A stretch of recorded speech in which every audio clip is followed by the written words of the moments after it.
Imagina una época donde no había bancos centrales, donde las decisiones de los emperadores eran dictadas no por consejeros.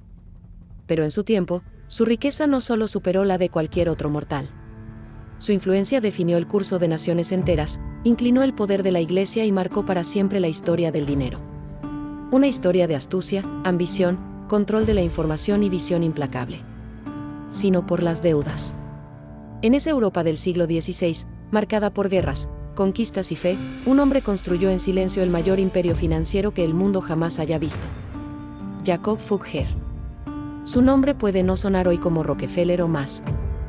Era una encrucijada entre rutas comerciales. Los mercaderes viajaban desde Italia, Francia, Bohemia, atravesando valles y montañas para llegar al vibrante mercado de Augsburgo. Esta es la historia de cómo un comerciante de telas de Augsburgo se convirtió en el hombre que financiaba papas, emperadores y reyes. Una historia real. Prepárate, porque estás a punto de descubrir los secretos del hombre más rico de la historia. Y sobre todo, su padre, Jacob Fugger el Viejo, murió cuando Jacob era solo un niño.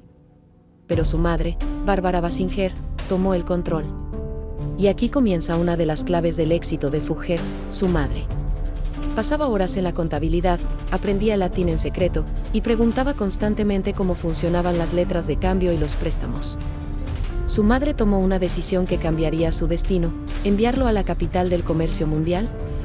Como tú puedes aprender de él para construir tu propio camino hacia el éxito, circulaban secretos, alianzas, especias, metales preciosos y oro.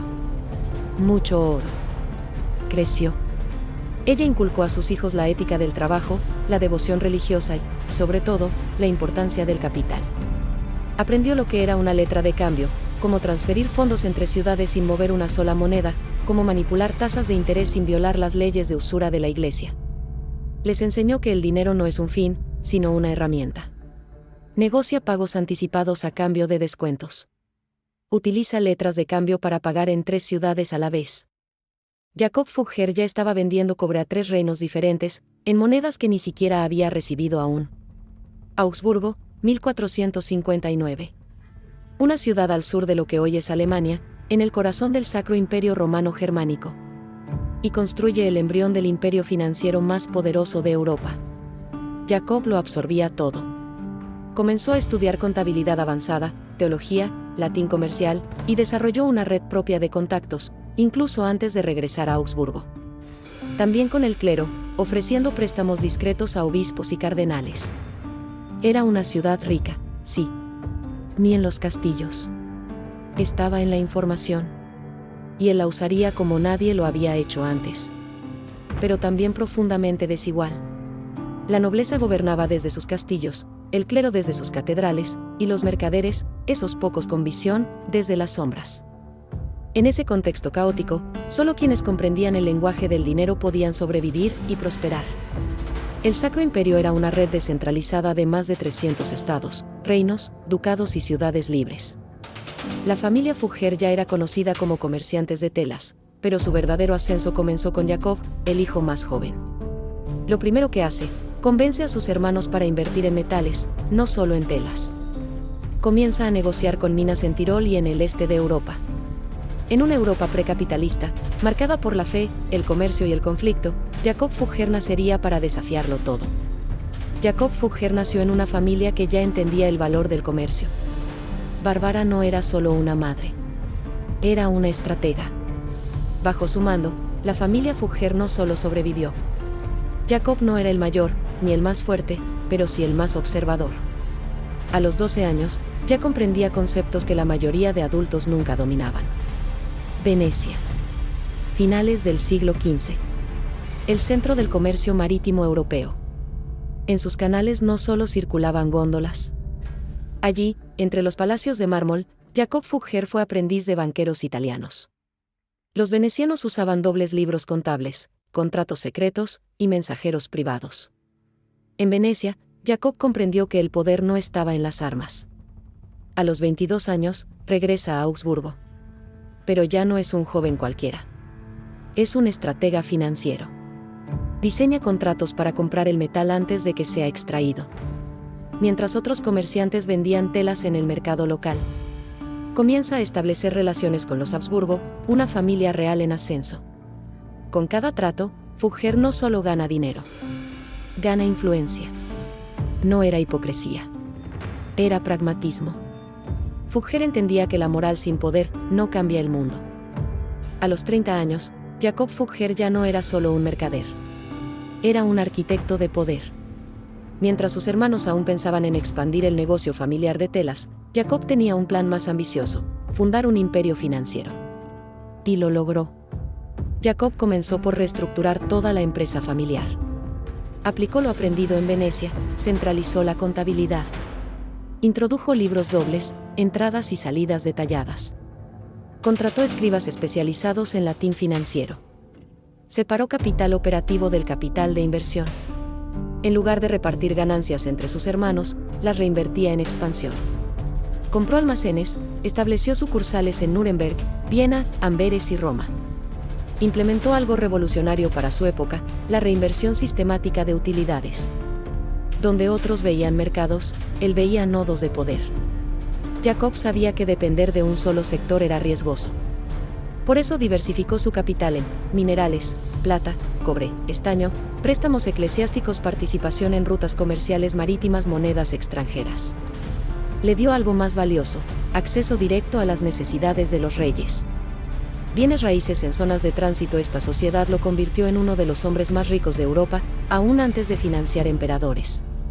Se alió con la familia Turso, expertos en minería, y estableció una empresa conjunta que controlaba minas en Hungría, Tirol, Bohemia y Eslovaquia. 4 candidatos se disputaban el trono.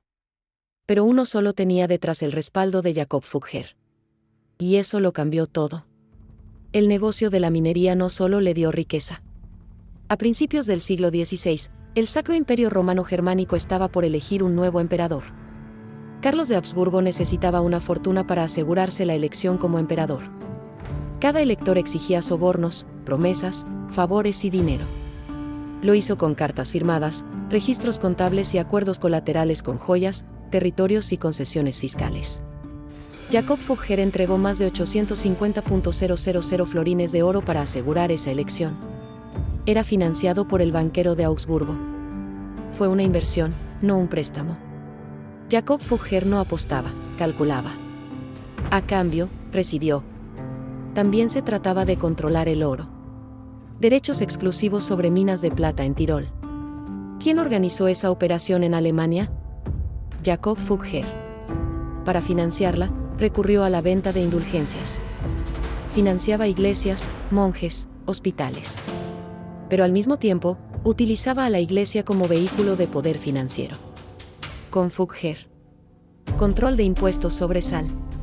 Uno de esos casos fue el de Alberto de Brandeburgo, quien se endeudó por 21.000 ducados, posición privilegiada en la corte imperial. Legalización de sus intereses sobre préstamos, incluso en contra de la iglesia. Carlos V, al ser coronado, estaba completamente endeudado con Fugger. Cada campaña militar, cada expansión territorial, cada tratado. Jacob Fugger permanecía en su oficina, conquistando el tiempo. Mientras el emperador viajaba a conquistar el mundo.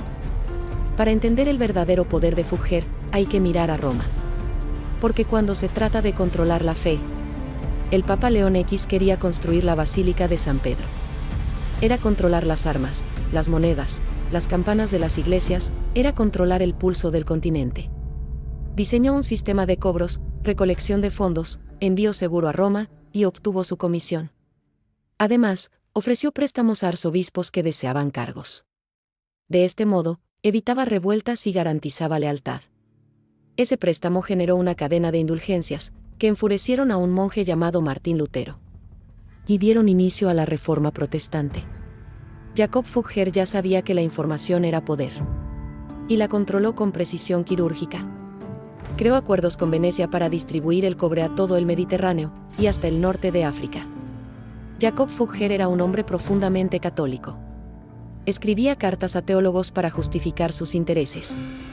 Pagaba donaciones al clero para suavizar acusaciones de usura. Cambia el mundo. Jacob Fugger, junto a la familia Turso, logró algo sin precedentes: controlar más del 50% del cobre en circulación europea. Todo basado en información que solo él poseía. Tenían minas en Neusol, actual Eslovaquia. Fugger ya había actuado antes de que las noticias fueran públicas. Gvas, Tirol, Kutná Hora, Bohemia. Organizó cadenas logísticas, contratos a futuro, transporte en caravanas armadas. Controlar el cobre. También se convirtió en pionero en seguros de minería, estableciendo pagos anticipados a familias de mineros en caso de muerte. Antes de Bloomberg, antes del Wall Street Journal, Jakob Fugger creó su propia red de mensajeros secretos. Desde Amberes hasta Roma, desde Venecia hasta Cracovia, tenía emisarios que le enviaban cartas diarias. Sabía antes que nadie si un rey iba a declarar guerra, si el Papa pensaba cambiar impuestos, si una mina había colapsado, si los precios del trigo subían en Flandes, mientras otros comerciantes reaccionaban a las noticias. Esa ventaja lo convirtió en el inversor más calculador de su tiempo. Apostaba a monedas, compraba y vendía metales, prestaba con tasas variables, todo basado en información que solo él poseía. En una Europa dividida por la ambición y la guerra, un hombre unió a todos los reyes bajo una sola cosa, la deuda. A principios del siglo XVI, ningún reino podía mantener su ejército sin dinero. Ningún rey podía sostener un gobierno sin préstamos. Y ningún préstamo importante se realizaba sin Jakob Fugger.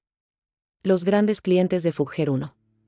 Maximiliano I de Habsburgo, padre de Carlos V. Fugger, lo financió durante años, incluso pagando el coste de su coronación como emperador. 2. Carlos V, el mayor deudor de Fugger, con préstamos que superaban los 1.500.000 florines. 3. Felipe el Hermoso recibió préstamos para negociar alianzas en los Países Bajos. En cada acuerdo, Fugger obtenía mucho más que oro a cambio. Minas, territorios, concesiones de impuestos, puestos políticos para sus agentes. No necesitaba coronas cuando tenía los contratos. Fugger nunca fue noble, pero caminaba entre los reyes como uno de ellos. Organizaba banquetes, escribía cartas personales a monarcas, enviaba regalos a los herederos. Incluso influía en matrimonios reales, todo a través del dinero. Su red de influencia crecía como una telaraña invisible, pero cada hilo estaba atado a su firma. A menudo, los grandes imperios se construyen sobre la codicia. Pero en el caso de Jakob Fugger, también hubo propósito. División social. El Fuggerei, el primer proyecto de vivienda social en 1516, Fugger construyó en Augsburgo una pequeña ciudad amurallada de casas para familias pobres. Las condiciones eran claras, solo para católicos. Debían rezar 3 veces al día por el alma de Fugger. Pagaban un alquiler simbólico de 1 florín al año, alrededor de €1 hoy. El Fuggerei no era caridad. Era una inversión en estabilidad. Fugger entendía que un pueblo sin techo era un pueblo inestable. Hasta hoy, más de 500 años después, el Fuggerei sigue activo. Personas viven allí con las mismas condiciones. Es el complejo de vivienda social más antiguo del mundo aún en funcionamiento. Su visión sobre la economía. Jakob Fugger escribió cartas defendiendo el interés como herramienta de crecimiento. Argumentaba que el préstamo con beneficio no era inmoral si producía trabajo y progreso. Fugger no creía en dar limosna, creía en construir sistemas que funcionaran por siglos. Mientras Jakob Fugger construía su imperio, otros trataban de imitarlo. Pero uno a uno, sus rivales cayeron. La caída de los Medici en Italia, la poderosa familia Medici, banqueros del Papa y mecenas del Renacimiento, sufrió colapsos financieros por mal manejo de préstamos, guerras y conflictos internos.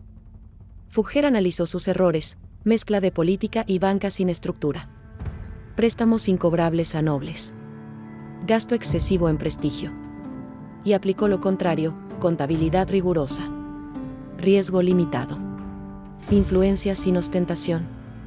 Fugger no quería fama, quería control. El caso de los Belzer. Los Belzer, otra familia bancaria alemana, también intentaron financiar exploraciones y reyes. Pero se sobreapalancaron. Cuando el rey de España no pagó, colapsaron.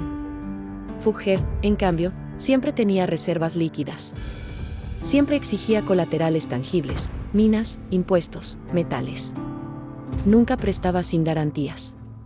Y así, mientras otros caían, Fugger crecía. Pero él no creía en dejar su fortuna al azar. Se convirtió en el último banquero soberano de su tiempo. A los 60 años, Jakob Fugger era un mito. Comenzó a retirarse gradualmente.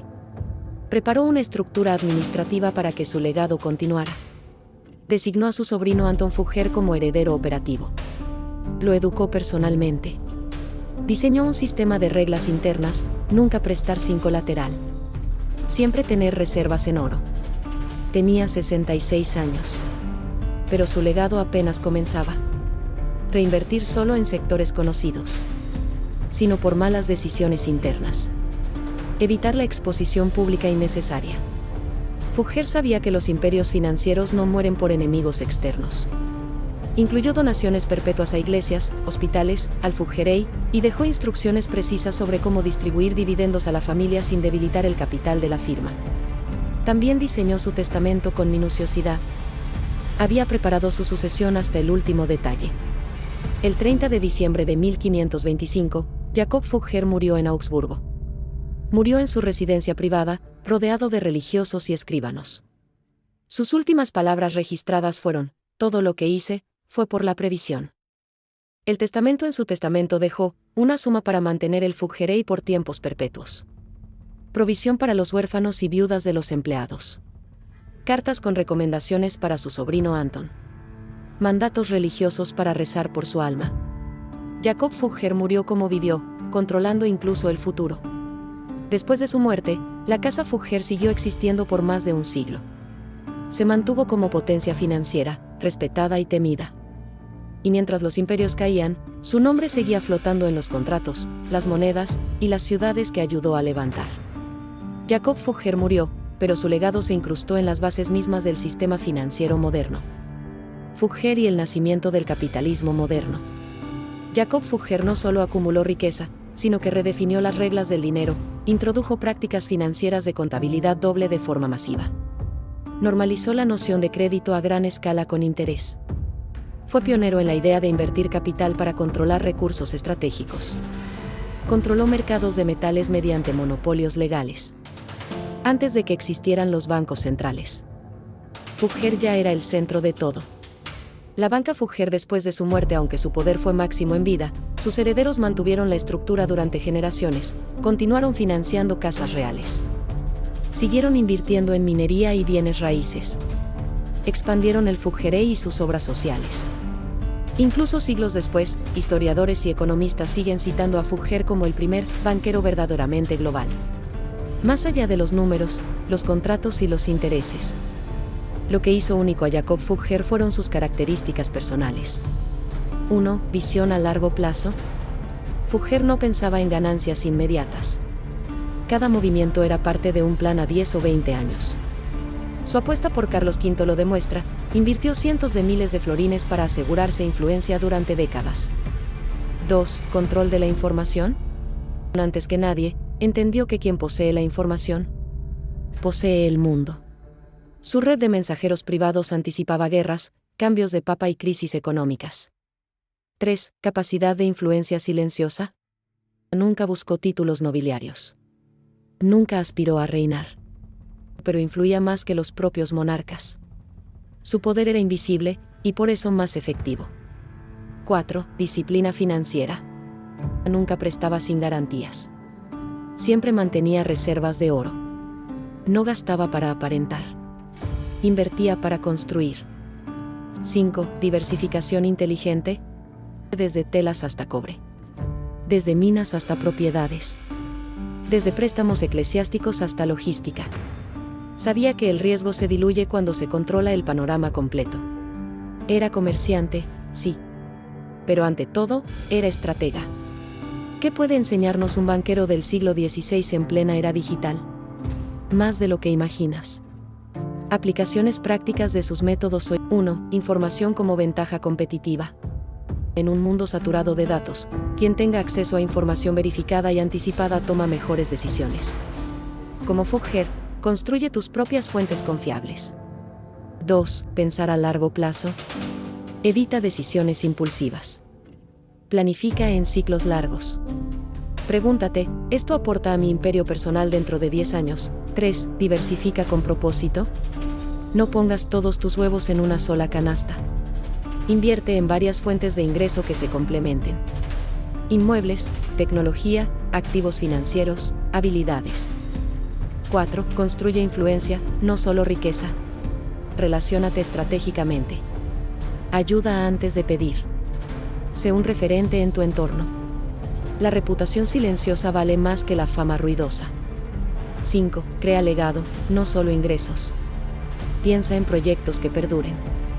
Un negocio rentable es bueno, pero uno que impacte generaciones, como el Fuggerei, es eterno. Fugger no tenía internet, ni inteligencia artificial.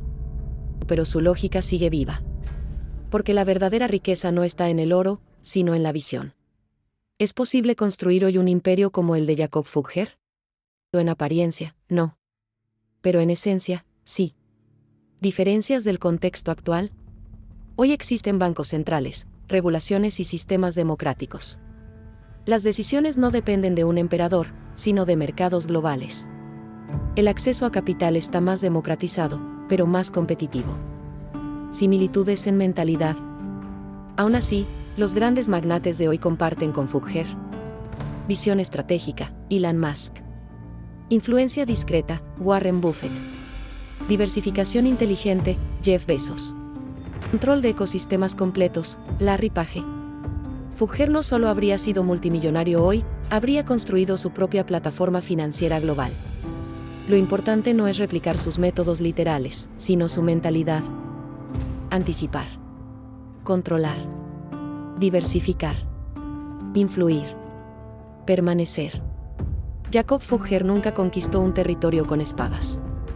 Nunca se sentó en un trono. Nunca buscó un monumento en su honor, y sin embargo, cambió el rumbo de la historia. Financió imperios. Alteró el poder del papado. Transformó el dinero en una herramienta de dominio.